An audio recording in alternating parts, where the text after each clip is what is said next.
6h-9h, Paléo Futur.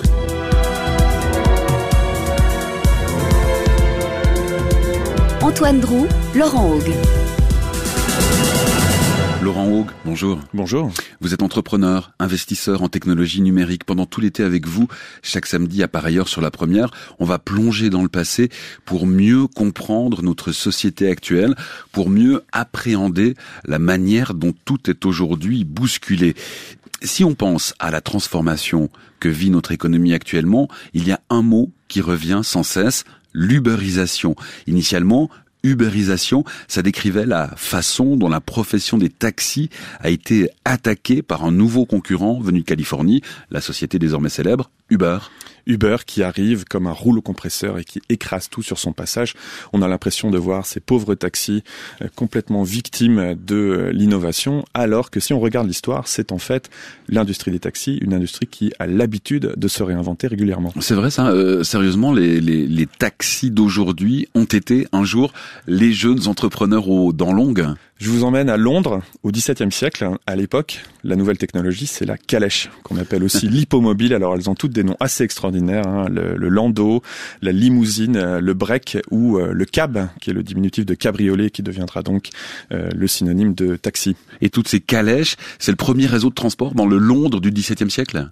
Avant les voitures à chevaux, il y avait les chaises aux porteurs, hein, qu'on appelait à Paris les vinaigrettes, qui étaient tirées par un pauvre bougre qui courait comme ça devant une noble assemblée. Et petit à petit, les voitures à traction animale se développent avec un modèle très simple, une tarification unique de zone à zone. On appelle ça les voitures de louage. Et donc, il y a des gens qui sont pas très contents de cette nouvelle concurrence. Ce sont les bateliers qui sont au bénéfice d'un monopole royal sur le transport entre la City et Westminster. Évidemment, aujourd'hui, les villes du monde entier ne savent pas trop comment réagir face à Uber. Comment est-ce que ça s'est passé à l'époque à Londres au XVIIe siècle ? Mark Twain nous dit « Si l'histoire ne se répète pas, elle rime ». Et là, c'est un bel exemple d'histoire qui rime. Donc, face aux protestations des nobles, le roi Charles Ier introduit un contrôle visant à empêcher aux voitures de louage d'effectuer des courses de moins de 3 miles. Or, la distance entre la City et Westminster est de 2,3 miles. Donc, en effet, il les empêche de travailler. Ça rappelle cette règle des 15 minutes que la ville de Paris voulait imposer à Uber pour pénaliser ses chauffeurs face aux taxis existants. Aujourd'hui ou hier, les méthodes et les arguments sont donc les mêmes. On invoque l'amateurisme, on dit le service ne va pas être bon, il ne va pas être à la hauteur. Aujourd'hui, un chauffeur de taxi londonien du 21e siècle passe 3 ans à se former, a beaucoup de mal à accepter qu'un chauffeur Uber suive son GPS. C'est un peu la même chose au XVIIe siècle. En fait, il faut savoir que les bateliers, pour la plupart, passent 7 ans à se former pour apprendre à identifier les différents courants de la Tamise. Et donc, au moment où on construit les ponts, qui sont un prérequis pour faire du transport avec les fiacres, toutes ces connaissances deviennent obsolètes. Qu'est-ce qui s'est passé à l'époque avec tous ces efforts de régulation, cette intervention du roi de l'époque, Charles Ier ? Alors, bien sûr, ça n'a pas très bien marché. Ça a été abandonné assez vite. Et tout ce petit monde a trouvé une façon de coexister. Et de nouveaux problèmes apparaissent 3 siècles plus tard, cette fois-ci avec l'arrivée de la voiture à moteur. Et donc on est sur un marché qui est très réglementé et les réglementations ne s'appliquent que aux cochers mais pas aux conducteurs de voitures à moteur qui eux-mêmes peuvent négocier le prix. Du coup, quelque part, ces nouveaux entrants bénéficient d'un vide de régulation et peuvent travailler beaucoup plus facilement et gagner plus d'argent. Donc ça crée de nouveau un problème. On voit ici au passage une histoire récurrente qui est l'incapacité du régulateur à suivre l'innovation. Et donc tout comme les bateliers ont essayé de se battre contre les voitures de louage, tout comme les voitures de louage ont essayé de se battre contre les taxis motorisés, tout comme aujourd'hui nos taxis motorisés se battent contre Uber, on entend toujours la même chose, ça n'est pas juste, ça n'est pas sûr, ça n'est pas légal. Et pourtant, la leçon à retenir, c'est que l'adversaire, qu'il s'agisse de calèche, de taxi motorisé ou d'Uber, l'adversaire finit toujours par s'imposer ? Les clients votent avec leur porte-monnaie finalement et passer la Tamise sur un pont, ça reste quand même beaucoup plus rapide qu'en bateau et donc forcément c'est un mode de transport qui s'est imposé. La légende du beurre, c'est naissance en 2008 à la conférence Le Web qui se déroule à Paris et les 2 fondateurs ne trouvent pas de taxi et se disent tiens si on résolvait ce problème. Et à l'époque à Paris il y avait un numerus clausus très très fort et toute personne qui a cherché à rentrer tard le soir en taxi après une soirée de Beaujolais nouveau sait à quel point c'est difficile de trouver trouver un taxi. Donc finalement, ce qui est intéressant, c'est de voir ce phénomène de capture du régulateur par le régulé. En fait, en limitant le nombre de voitures, quelque part, les taxis ont aidé Uber à s'installer. Pourquoi ? Si on revient à Londres entre 1986 et 2015, la population de la ville augmente de 30%, et sur cette période, le nombre de licences de taxi, lui, n'augmente que de 10%. Au-delà de la prise en charge, Uber a aussi innové pour le paiement. On sort de la voiture, on ne donne plus de cash, c'est débité automatiquement via carte de crédit. On essaie de penser à ce qu'on appellerait au XXIe siècle l'expérience utilisateur, de donner aux gens un moment le plus simple possible. Et alors, il y a eu une amélioration en 1909 sur ce sujet dans nos vieux taxis, c'est l'apparition du taxmètre. Avant, le tarif était un petit peu fixé à la tête du client, ça pouvait changer, les gens qui voyagent connaissent un petit peu ça. Et bien là, on payait en fonction du temps passé et de la distance avec ce taxmètre. Et du coup, et les clients et les chauffeurs trouvent un avantage à ce taxmètre. Les chauffeurs, justement, ils sont la clé de ces innovations. Il faut les convaincre quand même de rejoindre le mouvement. C'est le même combat que doit mener aujourd'hui Uber. Il faut convaincre les gens de venir conduire pour Uber, puisque plus il y a quelque part d'offres, plus il y aura de demandes. Et donc, les premières compagnies de taxis parisiennes du début du XXe siècle ont eu cette même promesse à faire. Venez travailler pour nous, vous aurez des meilleures conditions. Et donc, il arrivait à l'époque qu'un chauffeur gagne 2 fois plus qu'un cocher.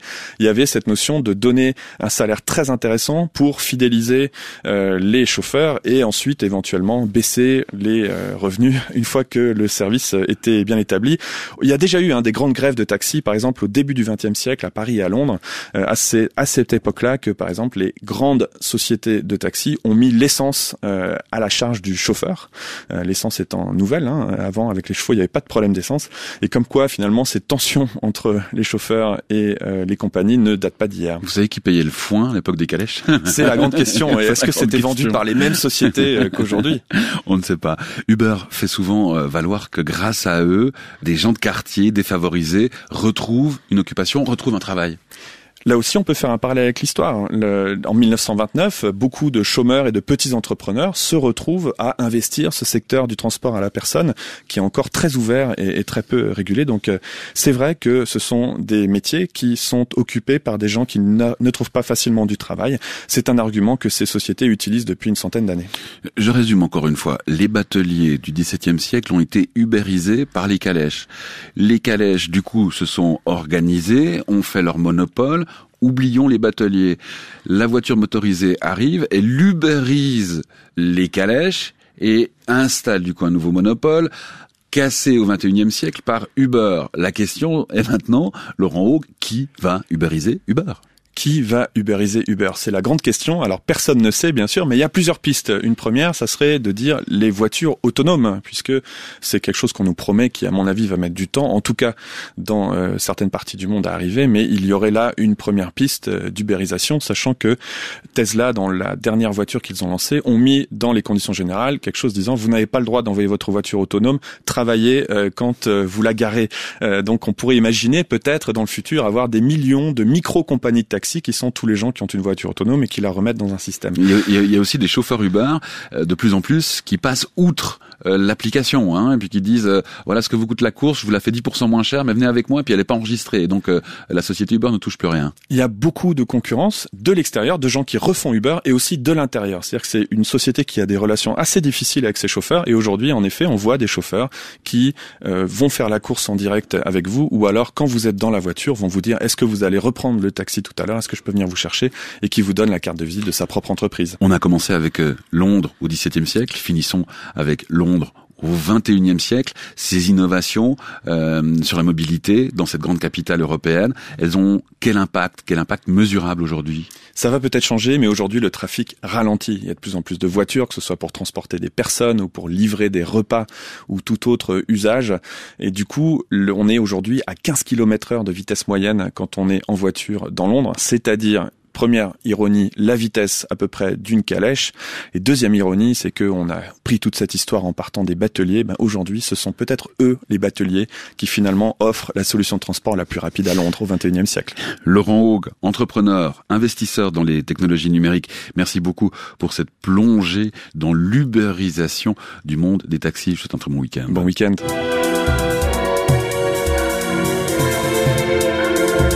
Palais au futur sur la première.